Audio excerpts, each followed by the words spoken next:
Fala pessoal, vou mostrar para vocês como ligar uma placa de uma lava e seca Samsung WD-106 na bancada, tá? Ela tem que estar com o transformador ligado, tá? Nesse pino que seria este, deixa eu mostrar aqui.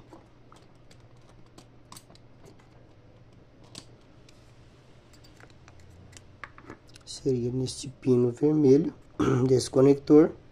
Um que vem da tomada vem nesse relé, nesse pino, e outra tomada que vem diretamente da rede você vai ligar aqui. Eu vou fazer uma adaptação com uma chave aqui porque eu tô sem um adaptador agora, tá? E você pode aqui nesse pino da placa, no segundo e no quarto, ligar um LED, tá? Um LED normal que vai funcionar também, para você saber que a placa tá ligando. Você também colocando o multímetro na escala de corrente contínua, o pino vermelho aqui no segundo pino e o pino preto no quarto pino tem que dar 3 volts. Outro jeito também é um fio direto, que nem eu fiz aqui, fazendo um jumper do segundo ao quarto pino. Aí você ligando a placa, que nem eu vou ligar aqui agora, a gente vai ouvir o relé atracar. Ó, deixa eu só posicionar a chave ali.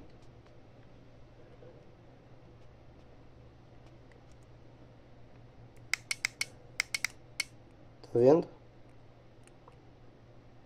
Do segundo ao quarto pino a gente ouve o relé atracar. Tá, esse é sinal de que a placa está ligando. Vou mostrar de novo, quando eu posicionar ali, no quarto pino o relé vai atracar, ó. Isso é um sinal de que a placa está ligando, tá? Então é isso aí.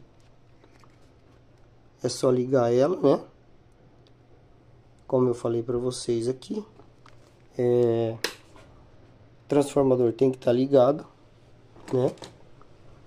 Deixa eu pegar uma chave aqui. O transformador tem que estar ligado aqui, nesse pino.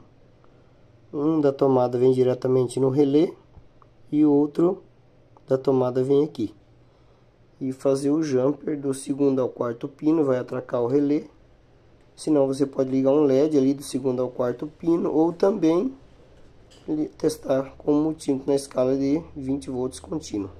Para ligar a placa WD-106 na bancada. Curte, comenta, dá seu like, se inscreva, ajuda a gente a melhorar o canal e as gravações. E que Deus abençoe.